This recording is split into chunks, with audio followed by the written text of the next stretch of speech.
Samantala, tinulungan ng Filipino community ang mahigit 40 distressed overseas Filipino workers na kinukupkop ng Philippine Overseas Labor Office o Polo OWA sa Doha, Qatar. Narito ang report ni Ramil Ramal.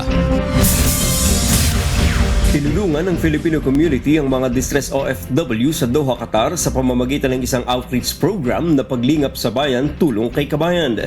Pinangunahan ng grupong Hero Qatar at nimutian ng Pilipinas Tourism 2015 Janelle Aquaton ang pagbibigay serbisyo gaya ng medical check-up, libreng tawag at pagbibigay ng libreng ticket sa eroplano para sa mga OFW na kinukupkop ng Philippine Overseas Labor Office o Polo OWA sa Qatar.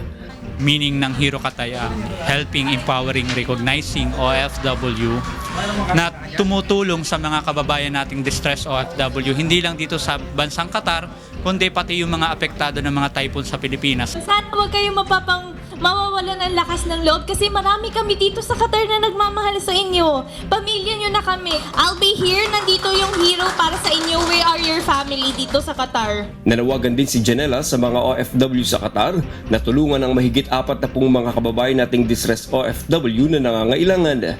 Hello to all my kababayans here in Qatar. I am asking for help for these gorgeous and wonderful ladies here in Polo OWA. In case you have some pre-loved items that you would love to donate and some blessings that you would like to share to them, we are welcoming them.